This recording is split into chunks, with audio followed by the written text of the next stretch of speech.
জুলাই বিপ্লবের পরে ১০০টা দিন পার করার পরে আমি এই জুলাই বিপ্লবের যে স্পিরিট, যে আমাদের লক্ষ্য উদ্দেশ্য ছিল, তার খুব বেশি সাফল্য দেখতে পাচ্ছি না। যদিও এই আন্দোলনের একজন খুবই নগণ্য মানুষ হিসেবে, আন্দোলনকারী হিসেবে আন্দোলনের সঙ্গে সম্পৃক্ত ছিলাম, খুবই দুঃখ ভরাক্রান্ত মনে এই কথা বলতে হচ্ছে।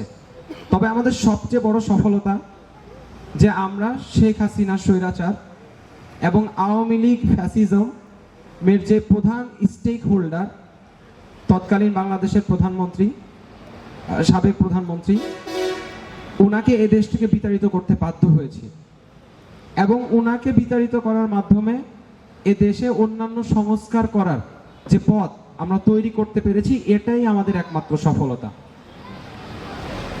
একটা জিনিস আমার আগের বক্তা হাসানুল বান্না অলি, তারপরে রাব্বানি, ওনারা বলেছেন যে আমাদের আসলে কথা বলার যে অধিকার সীমাবদ্ধ করা হয়েছিল, সেই অধিকারটিও বেড়েছে। হ্যাঁ, হয়তোবা আমরা কথা বলার সেই জায়গাটি অর্জন করতে পেরেছি, কিন্তু কিছু কিছু ক্ষেত্রে আমরা সেই কথাকে বাস্তবায়ন করার বা কথাকে প্রতিফলন ঘটানোর যে স্কোপটা আমাদের দরকার, সেই স্কোপটা হয়তো আমরা এখনো পর্যন্ত তৈরি করতে পারিনি। আমরা সফলতা অর্জন করতে পারবো কখন? একটা জিনিস খেয়াল করেন, আওয়ামী লীগ বা আমরা শেখ হাসিনাকে দেখি, আমরা কিন্তু সবাই শেখ হাসিনাকে একজন অন্যতম মাস্টার মাইন্ড হিসেবে চিনি, যে দেশে দীর্ঘদিন ধরে ক্ষমতা ধরে রাখার বা মানুষের উপর নির্যাতন চালানোর যে মাস্টার মাইন্ড, শেখ হাসিনা গত 15 বছর ধরে দেখিয়ে গিয়েছে। আরেকটা বিষয় খুবই লক্ষণীয়, আপনারা জানেন 1996 বা 1996 এর দিকে আওয়ামী লীগ ক্ষমতায় আসে। আওয়ামী লীগ একটা দীর্ঘ পরিকল্পনা নিয়ে এগোচ্ছিল যে বাংলাদেশে দীর্ঘ সময় ধরে তারা যেন ক্ষমতায় থাকতে পারে।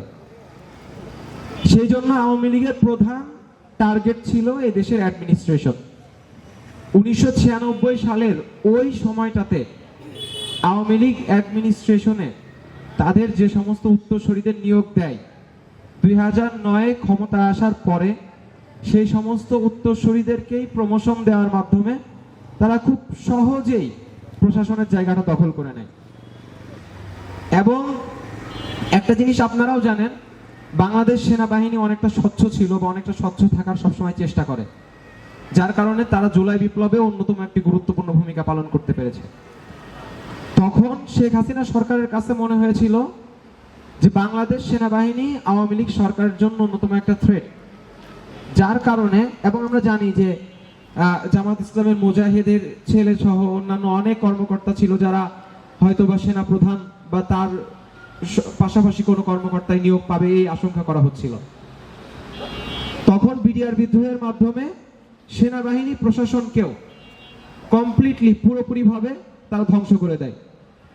এবং সেনাবাহিনীতে একটা জিনিস, একটা ওপেন সিক্রেট আছে, আমরা জানি সেনাবাহিনীর পদগুলো এরকম থাকে, প্রথমে সেকেন্ড লেফটেন্যান্টে নিয়োগ হয় যারা অফিসার পদে নিয়োগ পান, পরে লেফটেন্যান্ট, পরে ক্যাপ্টেন, পরে মেজর।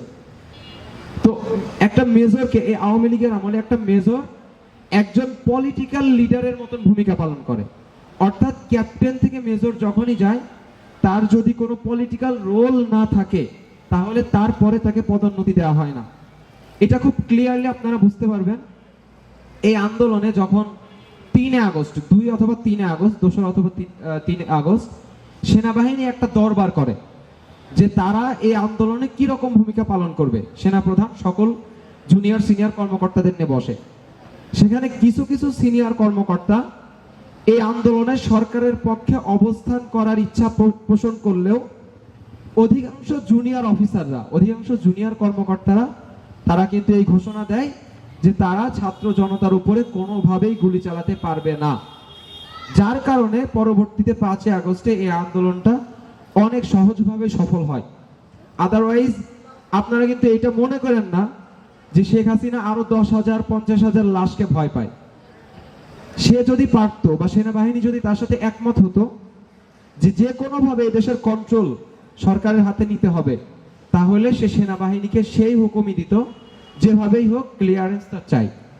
এবং আপনারা জানেন, বিভিন্ন গণমাধ্যমে আপনারা এই জিনিসগুলো দেখবেন বা দেখেছেন, যখন সেনা প্রধান শেখ হাসিনাকে এই কথা বলে আপনাকে অবশ্যই পদত্যাগ করতে হবে, আমরা ছাত্র জনতার সম্মুখে গুলি চালাতে পারবো না। তখন সেনাবাহিনী এবং এসএসএফ মুখোমুখি দাঁড়িয়ে গিয়েছিল এবং পরবর্তী থেকে সেনাপ্রধান এসে সেই অবস্থাটিকে নিয়ন্ত্রণ করে। কারণ এসএসএফ সবসময় প্রাইম মিনিস্টার অর্থাৎ সে যাকে গার্ড দেয় তার প্রতি কমিটেড থাকে যে কোনো অবস্থাতে। তো যেহেতু এসএসএফ প্রাইম মিনিস্টারের উপরে কমিটেড ছিল, সেনাবাহিনী প্রাইম মিনিস্টারের কথা শুনতে অবাধ্য হয়েছিল, সেহেতু এই দুইটা পক্ষ উভয়মুখী হয়ে গিয়েছিল এবং তারা একরকম ফায়ারিং পজিশনে চলে গিয়েছিল। পরবর্তীতে অবস্থার পরিবর্তন হয়। জুলাই বিপ্লবের সবচেয়ে বড় ব্যর্থতার জায়গা, আমি আজকে একজন সাংবাদিকের সঙ্গে একটু আলোচনা করছিলাম, হয়তো বা এই বিপ্লবটা আমরা আংশিক সহজভাবেই পেয়ে গিয়েছি, যার কারণে অনেকভাবেই এই যে আন্দোলনের 100 দিন পরেও আমরা অনেক ধরনের সফলতা অর্জন করতে পারিনি। আপনাদেরকে ছোট্ট একটা আন্দোলনের উদাহরণ দিই জাস্ট। ফরাসি বিপ্লবের নাম আপনারা সবাই শুনেছেন। ফরাসি বিপ্লবের পরে যারা ওই বিপ্লবের বিরোধিতা করেছিল তাদেরকে 1 মাসের মধ্যে বিভিন্ন উদ্যানে বিভিন্ন পার্কে টাঙিয়ে টাঙিয়ে ফায়ারিং স্কোয়াডে দাঁড় করিয়ে তাদেরকে শুট করে দেওয়া হয়েছিল। কিন্তু আপনারা দেখেন আওয়ামী লীগ বা ছাত্রলীগের ব্যাপারে আমরা এখনো কতটা নমনীয়, তাদেরকে এই দেশে স্থায়ীভাবে বসবাস করার বা স্থায়ীভাবে তাদের কার্যক্রম পরিচালনা করার সুযোগ দিচ্ছি। তো আমি আমার বক্তব্যকে বেশি দীর্ঘায়িত করব না, অল্পতেই শেষ করার চেষ্টা করছি। কয়েকটি কথা। সফলতা আমরা কখন অর্জন করতে পারবো? কোন দেশে পরিপূর্ণভাবে অপরাধ নির্মূল হবে এটা কখনোই সম্ভব, কিন্তু সফলতা আমরা তখনই দেখতে পারবো যখন কোনো দুর্নীতি হবে এবং সেই দুর্নীতির ব্যাপারে যথাযথ পদক্ষেপ নেওয়া হবে। আমার দেশে যখন কোনো তনু ধর্ষিত হবে তখন কোনো নাটক সাজানো হবে না, সেখানে যদি স্বয়ং প্রধান উপদেষ্টাও জড়িত থাকে তৎক্ষণাৎ সেই উপদেষ্টারই বিচার করতে বাধ্য থাকবে এই সরকার। এইভাবে যদি আমাদের দেশটাকে পরিচালনা করা যায় তাহলে আমরা তার সফলতা দেখতে পারবো। রাব্বানি বলে গেছে খুব সুন্দরভাবে আমাদের সিস্টেমকে চেঞ্জ করতে হবে। আমরা কোনো ভিসি, আমরা কোনো প্রশাসক, আমরা কাউকে চিনি না। এদেশে দুদক আছে, দুর্নীতি দমন কমিশন আছে। যদি বিশ্ববিদ্যালয়ের ভিসি হোক, প্রো ভিসি হোক, ট্রেজারার হোক, যেই দুর্নীতি করুক, কোনো পরিচয় কেউ কাউকে চিনে না। দুদক আসবে, তদন্ত করবে, যদি অপরাধ ধরা পড়ে, দুর্নীতি ধরা পড়ে, দুদক তার বিচার করবে এবং যে আইনে বিচার করতে হয় সেই আইনের বিচার হবে। একজন চোর বা একজন নিম্ন শ্রেণীর মানুষের যেভাবে একটা শাস্তি হওয়া দরকার, সেম অপরাধ যদি একজন উচ্চবিত্ত কেউ করে তাহলেও ওইভাবেই তার শাস্তি প্রদান করা হবে। তাহলে আমরা জুলাই বিপ্লবের যে ম্যান্ডেটকে আমরা সামনে রেখে আন্দোলন করেছিলাম সেটাকে আমরা সফলতার মুখ দেখাতে পারবো। লিমিটেশনের জায়গায় কথা বলতে গেলে অনেক কথা চলে আসবে। জুলাই বিপ্লবের কোনো লিমিটেশন নাই। আজকে আমরা রাষ্ট্রপতি চুপ্পুকে যখন অপসারণের দাবি জানাচ্ছি তখন আমাদেরকে সংবিধানের কথা বলা হচ্ছে। যেদিন এই উপদেষ্টা মণ্ডলী গঠন করা হয় সেদিন সংবিধানকে প্রথমবার ভায়োলেট করা হয়েছে। যদি সংবিধান ভায়োলেশন নিয়ে আপনাদের এতই বেশি আপত্তি থাকতো সেদিনই আপনাদের প্রশ্ন তোলা উচিত ছিল যে কেন সংবিধানকে ভায়োলেট করা হচ্ছে। যখন একবার সংবিধানকে ভায়োলেট করা হয়েছে, এই 72-এর বাকশালের তৈরি করা সংবিধান যদি ভায়োলেট করা প্রয়োজন হয় আমরা আবার ভায়োলেট করব। এটাই তো আমাদের জানা ছিল, এটা আমাদের ম্যান্ডেট ছিল। সুতরাং এই আন্দোলনকে, এই বিপ্লবকে, এই গণ অভ্যুত্থানের যে ম্যান্ডেটকে সেটাকে টিকিয়ে রাখতে হলে সবচেয়ে বড় বিষয় আমাদের ঐক্যবদ্ধ থাকতে হবে। দুঃখের বিষয় সেদিন ঢাকার রাস্তায় আহতরা আন্দোলন করেছে। আজকে আমাদের এখানে ভাদালিয়া থেকে 2 জন শহীদ পরিবারের সদস্য এসেছিল। আমরা দেখেছি বাংলাদেশ এই যে বিএনপি আছে, জামাত ইসলাম আছে, অন্যান্য যে সমস্ত রাজনৈতিক সংগঠন আছে তাদের কাছে সাহায্য পৌঁছে দিয়েছে, বাট এখনো পর্যন্ত এই সরকার তাদেরকে সেই অর্থে কোনো সাহায্য প্রদান করতে পারেনি। এর মতন ব্যর্থতা, এর মতন অসফলতা আমাদের চোখে আর বাঁধে না। সুতরাং হয়তোবা এই আলোচনা করতে গেলে আলোচনা অনেক দীর্ঘ হবে।